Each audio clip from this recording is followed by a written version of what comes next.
Hey, what is up? Welcome to this episode of the Wantrepreneur to Entrepreneur podcast. As always, I'm your host, Brian Lofermento, and if there's one thing that we can all unite on that we do not like, it is wasted dollars. None of us like to waste money when it comes to ad campaigns, marketing. None of us want that. We want our ad dollars to make us money, not cost us money. And that's why I'm so excited to introduce you to today's guest and fellow entrepreneur, Talgat Mussin. Talgat is a marketing scientist with over a decade of experience in ad tech. It feels like we're getting a little behind the scenes glimpse into this world today because he has had roles at Google, Amazon, and TikTok. He's helped leading tech companies optimize over $300 million in marketing spend and has a deep understanding of incrementality testing and causal inference. Talgat is now applying his expertise as an entrepreneur, guiding marketers to achieve clarity and confidence in their marketing investments through Incrementality Insider, which he puts out an incredible newsletter every single week. I love the work that he does. He's also putting out great content on LinkedIn. There's so much that we're going to learn from him, but what I really appreciate about his mission in business and in his life is he wants to rescue 1 billion with a B, $1 billion in wasted ad spend. So this is something that we'll all get to learn from because it's important as our businesses grow. So I'm excited about this one. I'm not going to say anything else. Let's dive straight into my interview with Talgat Mussin.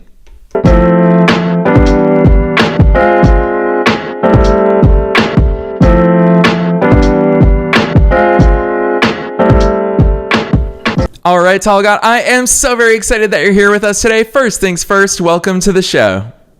Thank you. I'm excited as well. Heck yes, we are going to learn a lot of very important things from you today. But before we get there, take us beyond the bio. Who's Talgat? How did you start doing all these cool things? I'll start from the very beginning that I have an economist education. I spent some time in marketing. And back in 2015, I immigrated to the US. And by some random chance event, I landed at Google as a contractor. Worked there as a year and a half, and then converted to a full-time role. So I didn't know that I like it until I tried. So I landed to the role of the marketing experiments, and I was helping internally to develop program experimentation and do the GTM strategies. And over time, I was involved in a client-facing role where I was helping advertisers understand the causality of the ads. So understanding what truly works and what's actually driving impact. And that leads to the whole career of the causal measurement and incrementality. That's pretty much it. And within let's say, after working at big tech companies across Google, Amazon, and TikTok, I finally came to the point where I actually like to do it on my own. And then last year in May, I started my own thing, and it's still in the process of development. But I see the feedback from the market. There's high demand for this knowledge. There's opportunity to create value, minimizing the spend, and there is so much can be done in that area. That's why I'm very excited to spread the knowledge and also educate interested marketeers. Yeah, I love that overview, Talgat. It's such a cool background because what really stands out to me is the fact that as entrepreneurs, as business owners, we all understand the concept of spending ad dollars and putting together marketing campaigns. But the verb that you use is experiment. You talk so much about ad experimentation and all of the more scientific approach to advertising. Talk to us about that because probably most people don't view it as experimentation. Yeah, depending how they view it. So experimentation, we all experiment in our life. We do some stuff, we observe, and we try new things, and we see how it's changing the outcome or not. So in case of the digital advertising, there's like long history. My personal take on this, there has been relatively on par speed between academia and business back in the days when it started with radio, then television, the print, and different media formats where people get exposed to ads. And then as a result, buying products and services or being aware of the brand or the different objective for the marketing campaigns. Then what happens with the rapid acceleration of technology, specifically the cell phones, the adoption was so fast that academia, I think, lagged behind in terms of the understanding and applying the scientific approach, meaning that in today's world, in the multi-device, multi-dimensional, multi-network where we live, it's really hard to understand what's actually driving impact.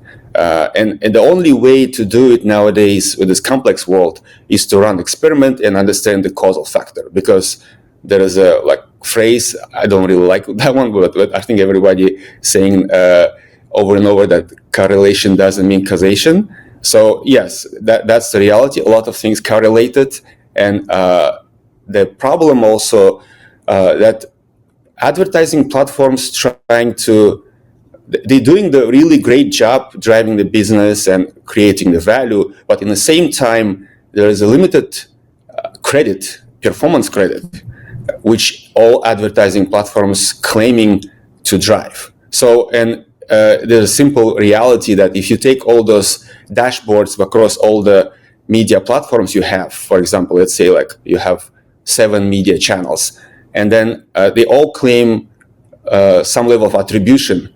If you take all those numbers and combine them together, it's not going to match to your sales. It's going to exceed your sales. So there is a problem of double counting.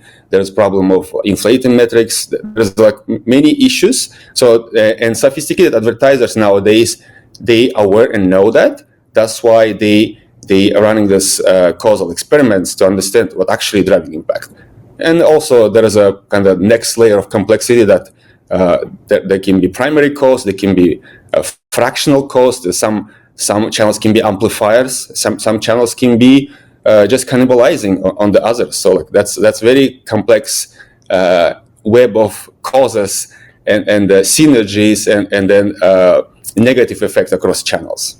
Yeah, Talgat, hearing you talk about these things, it's probably the first time that most listeners are being told about these, and it really feels like it's from behind the scenes because we only see that end result. We only ever see the Facebook ads platform or the Google ads platform, and we hope to make sense of all the buttons that we can click, but there's so much data analysis happening in real time behind the scenes that we don't understand. So take us into some of those complexities and of course, hopefully make it a little bit simpler for us, because a lot of people probably have never heard that term of incrementality testing. You've given us a little bit of an intro into causal inference, but walk us through what are these mechanisms? Why do you pay attention to these when it comes to helping to rescue those wasted ad dollars? I think the magnitude of problem depends on the complexity of the media mix and also spend levels. So, and if you small business owner and you implementing some spend across Google, maybe Meta, it's not going to be a big deal for you. The wasted portion can be very tiny. But over time, I think when you grow the brand and you start leveraging more and more channels, the complexity and then potential waste proportion exponentially increase. So it's more applicable for the bigger businesses, but also I would say that certain medium-sized businesses can benefit from knowing this when particularly those who doing well on organic, meaning that they do their social game really well. They do storytelling. There is some good brand DNA, and they drive organic traffic. And on top of that, in order to amplify, they use paid media. This is where things can get wonky. Where advertising, it's a good mechanism for business. Don't get me wrong. I love advertising. I love the industry. It's like I see it as a oil to move economy machine faster. But everything within the limits of understanding what really works. And then when things get bigger, budget get bigger, and then spend get higher, things getting really complex. So I think that's very complex topic if to try to simplify it, but I'll try. I'll try to make it some simple analogies. Like one of the analogies I think I used several times with a client at Help, that if you take a sport team, professional sport team, and the attribution problem is similar to how coach evaluate the players. If you only reward the player who actually scoring the points, then that's like what actually happening across the board. It's called last click attribution, where the last interaction with the ad, with the last channel who interacted with the user before the conversion sale, getting all the credit. Similar if coach only crediting the, let's say, like quarterback, and then ignore all other like a contribution of other players, like a defense, and then some combination of like a passes, then will be the problem. So I think similar logic can apply here, and one of the, like, let's say, what will be the incrementality testing of the particular team, and the impact of certain, let's say, defense player not visible, but let's do the incrementality tests. In the next game, let's remove that like biggest contributor to defense and see how it goes. So it doesn't matter how many, it's going to change the whole game because it's all relative to each other, and there are so many combinations of the game, and how many points you get and how many you lose. So that's actually answering the question, like, actually, it's not only about the one who last touched the ball and scored the goal or got the point, but it's all teamwork, and there is combination of factors. Yeah, this is one of the way I can talk more, but this is one of the metaphor I can use. It's such a good analogy, Talgat, I'll tell you. And especially as a sports fan, a lot of sports analysts want to say, oh, if you remove the best player from this team, they're going to miss out on those 20 goals that he scores every season. But to your point, no, there's so many different variables and factors at play that other things will fill in that missing gap. And so it might not be as straightforward. Of course, it's not. It's such a complex world. I want to ask you about this, though, because a lot of people will be hearing you talk about experimentation, and I'm sure you hear this with companies and leaders, business leaders that you advise with, which is, Talgat, I don't have the budget to experiment. It sounds like I'm going to have to use ad dollars in order to get these answers, because I have to run these ads in order to get the data back. How do you navigate them through that? It sounds to me like you have a very experimentation mindset, and you understand that that's what's going to bring the positive ROI. How much of our budget should we just view as experimentation? I would say that in the case of advertising, is not always like this particular example you described. That's for the new channel when you're trying to understand how it works, and there's a new spend, like allocating new dollars towards this channel. But that also comes into assumption that you already know how let's say you have already like a 3-4 main channels, Google, Meta, some others. You already know exactly how much they're contributing. So if you're already advertising, you already have the budget per se for the experiment, because there's different way to do it. You can turn off the ads and see how the impact. There's different experiment designs, but idea that you need to understand the incremental contribution of each channel relative to the mix. So, and if you have a big spend across, let's say, if it's more than 2 channels, then you probably need to understand what's happening there. Then after you answer those questions, you have, okay, now I know true contribution of my Google channel and Meta channel. And there is one technique when you can actually, after you done the study, you can operationalize that learning to your business to make it actually actionable.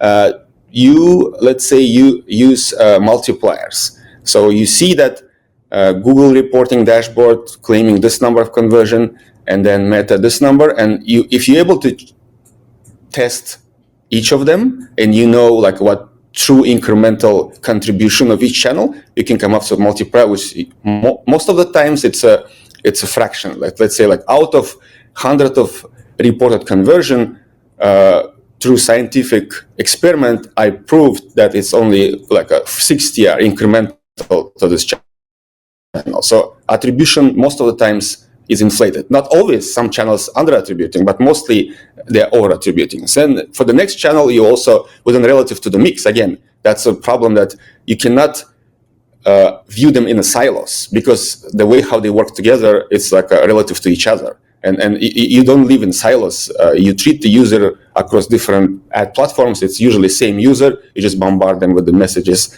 if you're able to reach them. Then you get those multipliers assigning to your channels. And then, okay, now I see my incremental contribution of each channel this, and like let's say this multiplier. And then you get a sense, okay, now if I spend more on this channel, I should expect true contribution of this much.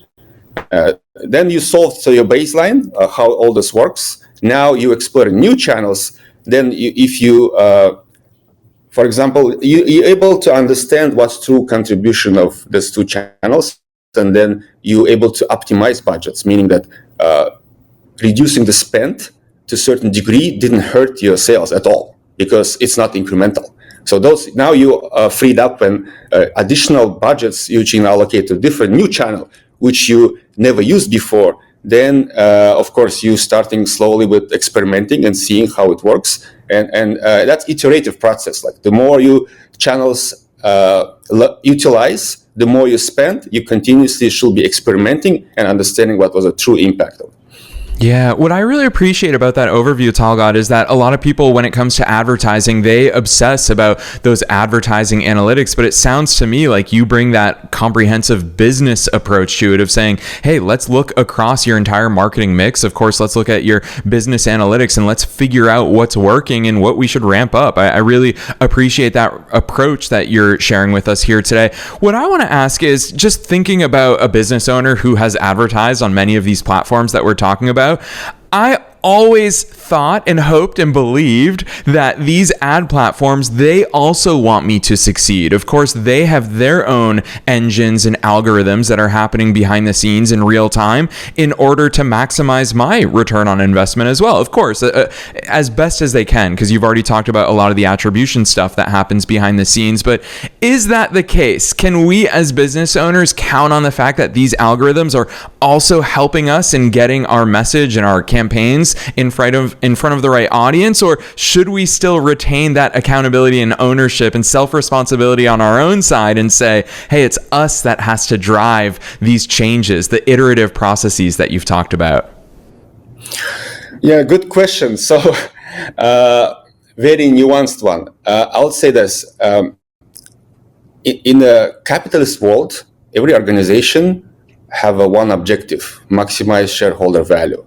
So knowing that objective and motivation, you should act and then make a decision knowing that. So ad platforms, like they of course want the business to succeed, but in the same time they need to provide return on investment and every quarter when they report to Wall Street, which is affect the share price.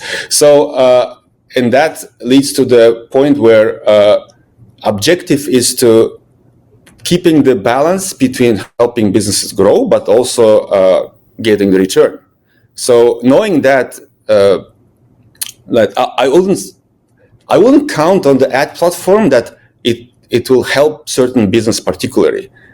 The ad platforms optimize for the maximizing revenue.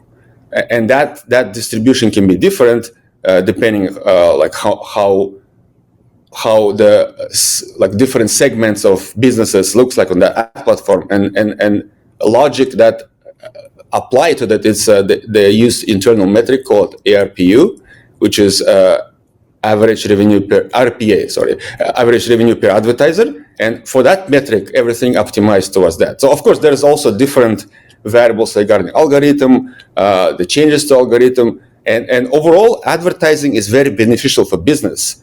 But I would say, like, always experiment, always keep accountable platforms and then representative from the platforms, because like if anything in life, everything good in moderation. So if you lose control, then things like can get south, not in your favors.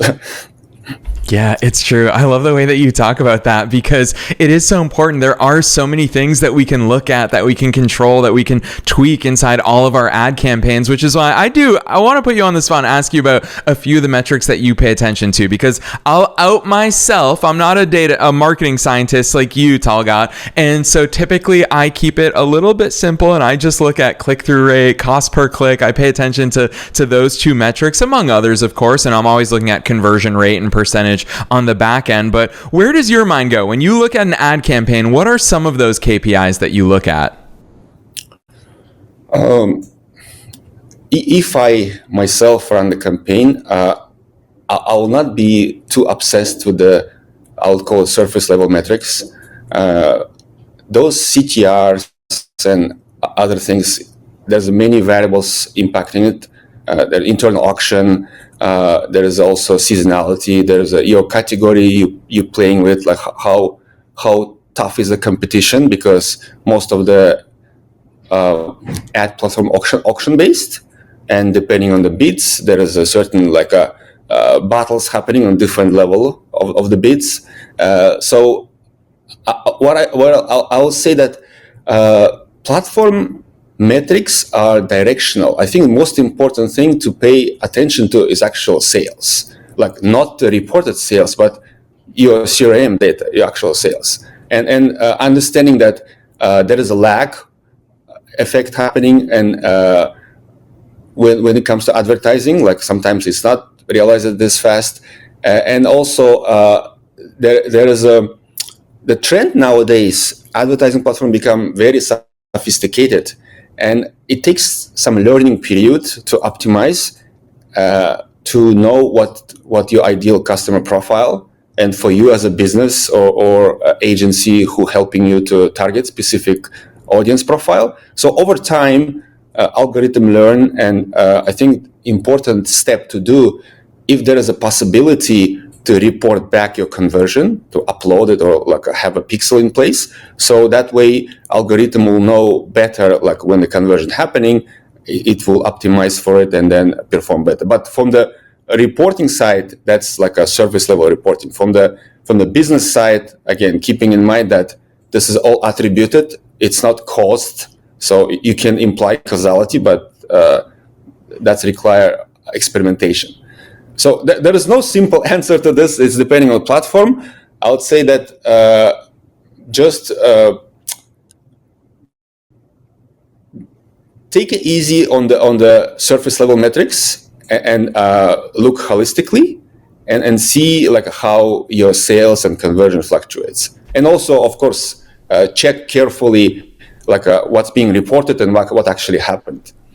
Yeah, I love that realistic and pragmatic view to it, because you call those out as surface level metrics. And I think it's important for all of us as business owners to really come back to the fact, and it's obviously a core part of your mission, is we are spending ad dollars to make sales and make that revenue back. So the fact that to you, Talgat, you went straight there when I asked you the question, that is ultimately the most important metric. So I really appreciate that. I want to ask you this question because it, of course, is coming up in all of our conversations this year. And you and I are talking in the first half of 2025, and AI, everybody's using it, everybody's wanting to get better at it. How's AI factoring into all of this? I would imagine that it helps when it comes to making sense of the data. It can help with regards to some of the experiments that we're running, but what's your view of where we are with AI and how it can best suit us where we are right now, and what's that view for the future?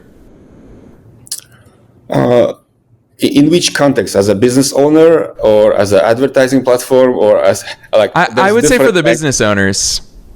Okay, business owners. I think there's a huge unlock of productivity. I use AI every day. You can 10x your learning speed using AI. I think you can view it as your always on like a advisor. And when it comes to advertising, there've been some bottlenecks in terms of the production, creating the visuals, creating the creative assets. That's also speeding up the process. But when it comes to measurement, I don't see, at least in the short and midterm, AI helping to make it better. Maybe in some cases, it's making it worse, because mostly it's a correlation driven, and it can inflate those already inflated metric even further. And also another thing, that with the agents and other things happening, that there'll be a rise of the bots, which affecting the advertising dollars, because it's already big portion of the activity. It's not the humans, it's the bots, and they able to click your ads and waste your dollars. So that's, I think, also important to know and understand when it comes to budget optimization. But again, from the productivity standpoint and for the business owners, it's a huge productivity booster. It helped to scale. It helped to scale globally because of the, let's say, using AI, selling your product or services across the board, if there's no logistical issues, globally across different languages. So I see that AI it's an amplifier of the humans' activity as electricity back in the days. And not my words; it's already been used. But I think back in the day, every big innovation, they've been early adoptions, and they also been opponents to it. But I think when you it's easier to connect dots backwards. So of course electricity makes sense, but back in the day there was been also hard time to adopt it. Same with AI. I think it's just there is no threat to businesses from AI itself. It's just business who amplifying AI do better than those who don't. So that's my theory. Really well said, Talgat. I love hearing the way that you talk about this stuff, because there's so much noise out there about AI and how we can be using it, how we should be using it. But I love that practical approach to it that you bring, and real life considerations. Like you've said a few times in our conversation today, it's a complex world. And even thinking about AI agents, we've all seen the power of agents going to websites, doing research. I didn't even think about the fact that, of course, those agents are clicking ads in order to gain that data and that research. So really useful to hear your thoughts there. I want to ask you about Incrementality Insider, the newsletter that you announced last year and that you've been running, and that's a core part of your mission in order to teach people and really expose people to the fact that, hey, this is how you can reduce your wasted ad dollars. Talk to us about Incrementality Insider and what people look forward to seeing in there. So since I started, there was one very, let's say, high-level vision, and after some time, I spend most of the time nowadays with the actual working on the front lines, consulting, helping advertisers to elevate the measurement on the capacity as a consultant. So and over time, I was able to hone and clarify what I'm trying to do. Of course, mission stay the same, but now I get the clarity how I actually can help advertisers and marketeers or whoever interested in this topic, that I'm going to make a focus on education. And education, how these things works, how it can help, how businesses can benefit from knowing this. And there is two issues I observed. First one, that there is not a lot, but I'll say some critical mass of professionals who know how to do this, who have this specific subject matter knowledge, but most of them, 99%, working for big tech, very attractive salaries, and let's say golden handcuffs, and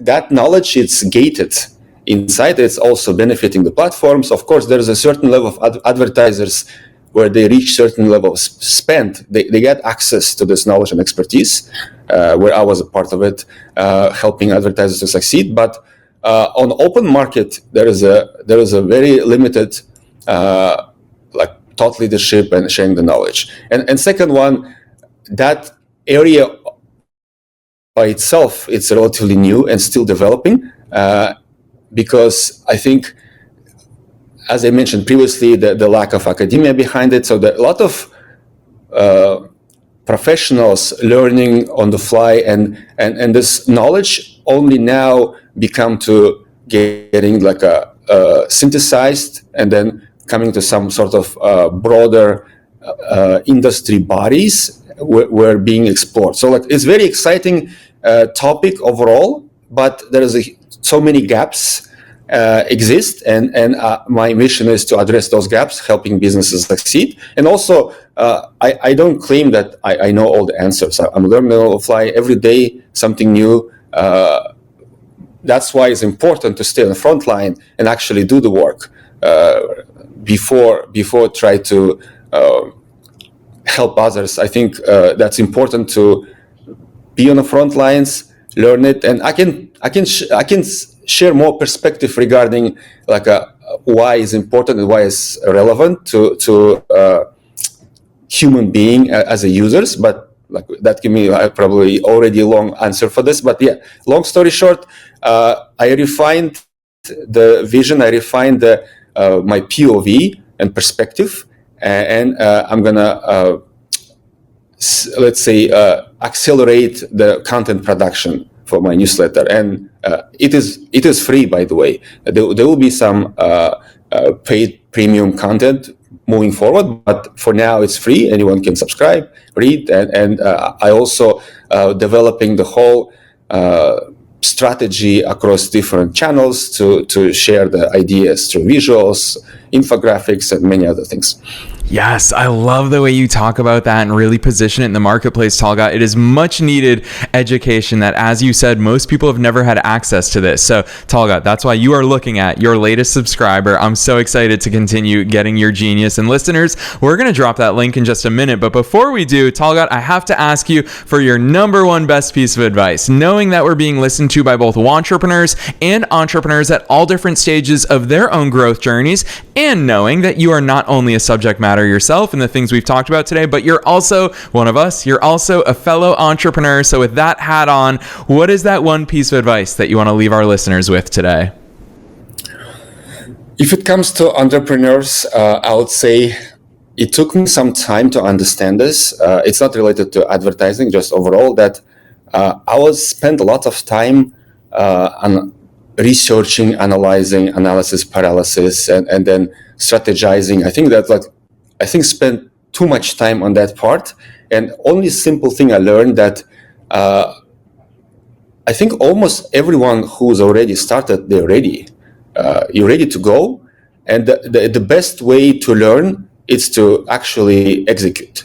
And on the fly, you understand and you actually absorb information faster and better when you start doing it. Because like you can do the two scenarios. One is like you preparing perfect like lunch, and you can spend years, but iteratively or incrementally or one at a time, when you're doing step by step, you learn on the fly. This learning stick in the mind deeper, and then you actually develop new neuron connections related to this. So I think I'm also a proponent of not only intellectual approach but spiritual approach. So when you doing something and you knew and you also emotionally experience this, like new experience that transforms you when you're getting better at it. You know, it's if I make a simple analogy, you can read about riding the bike like years, but